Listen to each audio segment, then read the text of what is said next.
नमस्कार। हिंदी निधि में आप सभी का स्वागत है। कहानियों की इस श्रृंखला में आज की हमारी कहानी है जैनेंद्र कुमार की प्रसिद्ध कहानी अपना अपना भाग्य। आज इस कहानी के सार और प्रमुख तत्वों को समझने का हम प्रयास करेंगे। मनोविश्लेषणवादी कहानी लेखकों में जैनेंद्र का नाम उल्लेखनीय है। उनकी कहानियों में व्यक्ति मनोविज्ञान के दर्शन होते हैं।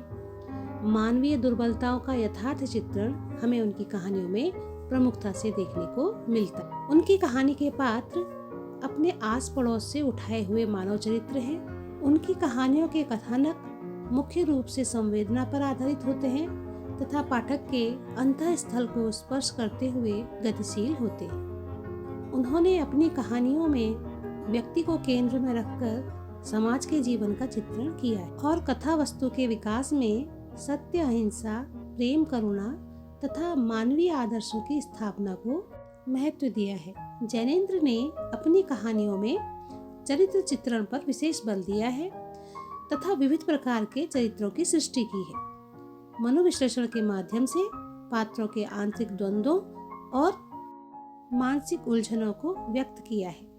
जैनेंद्र जी की कहानियों में एक निश्चित लक्ष्य होता है और उसमें चिंतन की गहराई के अतिरिक्त अनुभूति की व्यंजना एवं आदर्श की प्रतिष्ठा का प्रयत्न रहता है। उन्होंने अपनी कहानियों के माध्यम से व्यक्ति के जीवन के आंतरिक पक्षों, उसके रहस्यों और उसकी उत्कृष्टताओं को दार्शनिक दृष्टिकोण में उभारने का प्रयत्न किया है। चलिए हम उनकी कहानी अपना अपना भाग्य को समझने का प्रयास करें। अपना अपना भाग्य कहानी आत्मपरक शैली में लिखी गई है, जिसमें लेखक अपने मित्र के साथ नैनीताल घूमने गए हैं। लेखक लिखते हैं, बहुत कुछ निरुद्देश्य घूम चुकने पर हम सड़क के किनारे एक बेंच पर बैठ गए।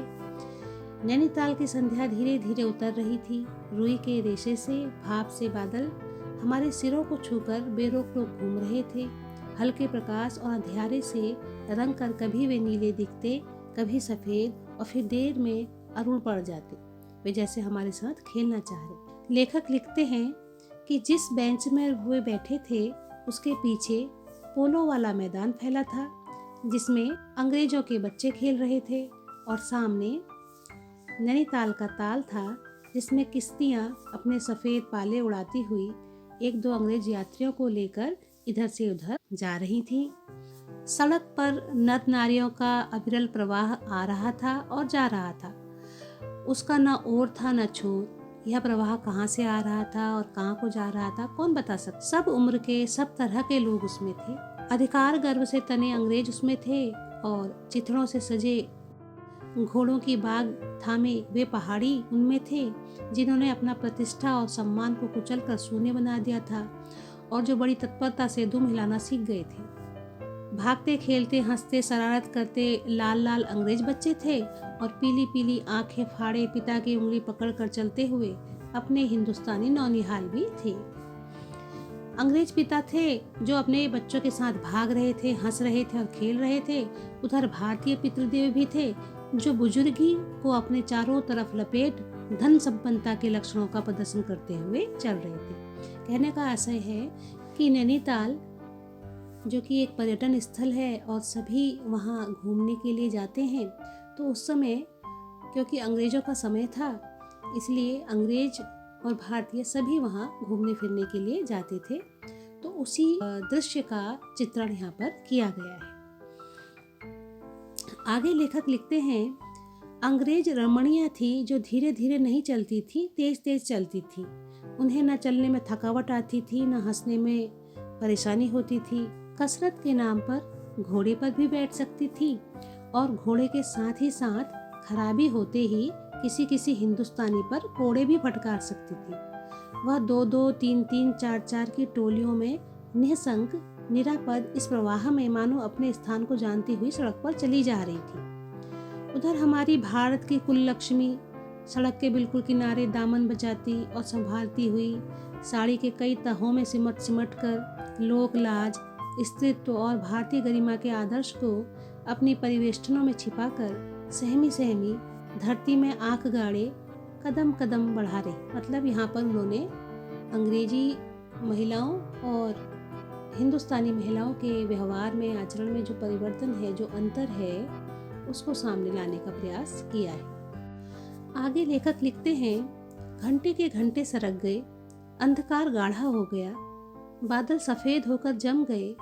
मनुष्यों का वह तांता एक एक कर क्षीण हो गया।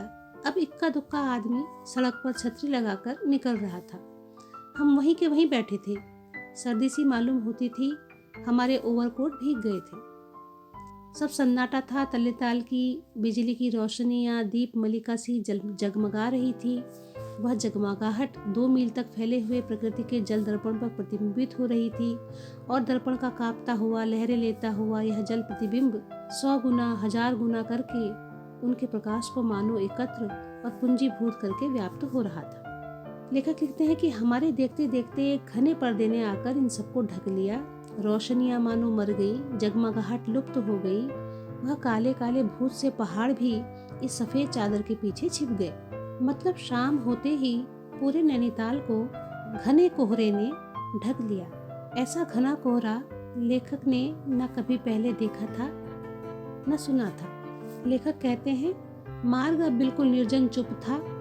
वह प्रवाह न जाने किन घोंसलों में जा छिपा था। मतलब जो भीड़ थी वह सब अपने अपने स्थानों को चली गई थी। लेखक बताते हैं कि हम भी अपने अपने होटलों के लिए चल दिए। होटल जाते समय ताल के किनारे किनारे हम चल रहे थे। हमारे ओवरकोट तर हो गए थे। बारिश नहीं मालूम होती थी, पर वहाँ तो ऊपर नीचे हवा के कण कण में बारिश थी। सर्दी इतनी थी कि सोचा कोट पर एक कंबल और होता तो अच्छा होता। मित्र के कहने से वो तालाब के किनारे एक बेंच पर बैठ गए, जो कि बर्फ से भी ठंडी थी। जब वे दोनों मित्र बेंच पर बैठे थे तो उन्होंने देखा कि एक लड़का सिर के बड़े बड़े बालों को खुजलाता हुआ चला आ रहा है। नंगे पैर है, नंगे सिर, एक मैली सी कमीज लटकाए है। पैर उसके न जाने कहाँ पड़ रहे हैं और वह न जाने कहाँ जा रहा है, कहाँ जाना चाहता है। उसके कदमों में जैसे कोई न अगला है न पिछला, न दायां है न बायां। पास की चुंगी में जलने वाली लालटेन के प्रकाश में लेखक ने देखा कि वह बच्चा कोई 10 बरस का होगा, जिसका रंग गोरा है पर मैल से काला पड़ गया है। आंखें उसकी अच्छी और बड़ी सुंदर हैं, पर रूखी हैं। माथा जैसे अभी से झुर्रियाँ खा गया है। लेखक और उनके मित्र ने उस बच्चे को आवाज देकर अपने पास बुलाया। उसने जैसे जाग कर देखा और वह उनके पास आ गया। लेखक ने पूछा, तू कहाँ जा रहा है? उसने कोई जवाब नहीं दिया। उन्होंने फिर पूछा, दुनिया सो गई, तू ही क्यों घूम रहा है? तो बच्चा मौन फिर भी बोलता हुआ चेहरा लिए खड़ा रहा। फिर पूछा, कहाँ सोएगा? तब उसने जवाब दिया, यहीं कहीं। लेखक और उसके मित्र के पूछने पर उस बच्चे ने बताया कि उसे उसके मालिक ने नौकरी से निकाल दिया है। वह एक दुकान पर काम करता था, जहाँ सारा काम करने के बदले उसे 1 रुपया और झूठा खाना मिलता था। लेकिन उसके मालिक ने उसे काम से निकाल दिया, जिस कारण से उसने उस दिन खाना नहीं खाया था और न ही उसे खाना मिलने की कोई उम्मीद थी, क्योंकि सारी दुकानें बंद हो गई थी। तो लेखक को उस बच्चे को देखकर बड़ी दया आती है। वो उससे पूछते हैं कि तू कहाँ सोएगा? तो कहता है, यहीं कहीं सो जाऊँगा। फिर लेखक पूछता है, क्या इन्हीं कपड़ों में? तो बालक उसे ऐसे देखता है कि मानो यह भी कोई पूछने का प्रश्न है। लेखक बच्चे से पूछता है कि उसके माँ बाप कहाँ हैं। तो बताता है कि वहाँ से 15 कोस दूर गांव में उसके माँ बाप हैं, जहाँ से वो भागकर आ गया है। वो बताता है कि मेरे कई छोटे भाई बहन हैं, तो भाग आया। वहाँ काम नहीं तो इस रोटी नहीं। बाप भूखा रखता था और मारता था, माँ भूखी रहती थी और रोती रहती थी, सो भाग आया। एक साथी और था उसी गांव का, मुझसे बड़ा था, दोनों साथ आए थे, अब वह नहीं है। तो लेखक पूछता है कि वह कहाँ गया? तो बताता है कि जो उसका साथी उसके साथ भाग के आया था वो मर गया। तो कैसे मर गया? तो बच्चा बताता है कि साहब ने मारा और मर गया। उसकी इन सारी बातों को सुनकर लेखक को उस पर दया आ जाती है। वो उसे अपने साथ लेकर जाता है, क्योंकि लेखक के एक वकील मित्र को नौकर की आवश्यकता थी। वो सोचता है कि वकील जो है वो उसे अपने घर में काम पर रख लेगा। लेकिन जब वह बच्चे को लेकर वकील मित्र के पास पहुंचता है तो वो जो मित्र है वो बच्चे को काम पर रखने से इनकार कर देता है। तो जो लेखक है वो बच्चे से कहता है कि आज तो तुम्हारा काम नहीं हो सकता, कल आना, और वो उसे कुछ पैसे देना चाहता है। लेकिन लेखक और उसके मित्र दोनों के पास ही टूटे हुए पैसे नहीं होते, छुट्टे पैसे नहीं होते हैं, और 10-10 के नोट होते हैं जिसको देना वो नहीं चाहते हैं। तो वो सोचते हैं कि हमने इस पर इतनी दया कर दी, यही बहुत है। आज के ज़माने में दया करना ही बहुत बड़ी बात है। तो इस प्रकार से वो उसे कुछ पैसे भी नहीं दे पाते हैं और उससे कहते हैं कि तू दूसरे दिन आना सुबेरे और हम किसी और जगह उसकी नौकरी लगाएंगे। बालक उनसे आश्वासन पाकर एक उम्मीद के सहारे एक ओर बढ़ा और फिर नैनीताल के उस घने कोहरे में खो गया। लेखक का मित्र उस बच्चे के प्रति अपनी सहानुभूति को व्यक्त करते हुए कहता है कि भयानक शीत है, उसके पास बहुत कम कपड़े थे। तो लेखक कहता है यह संसार है यार, चलो पहले अपनी फिक्र करो फिर किसी और की चिंता करना। लेखक कहते हैं दूसरे दिन नैनीताल के हमारे उस होटल में वो बच्चा लौट कर नहीं आया। उसको जो समय दिया गया था उसमें वह लौट कर नहीं आया। हम अपनी नैनीताल सैर खुशी खुशी ख़त्म करके चलने को हो गई। उस लड़के की आस लगाए बैठे रहने की जरूरत हमने नहीं समझी।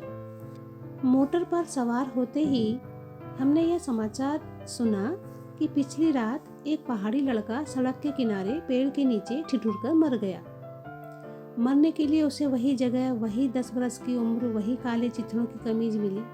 आदमियों की दुनिया ने बस यही उपहार उसके पास छोड़ा था।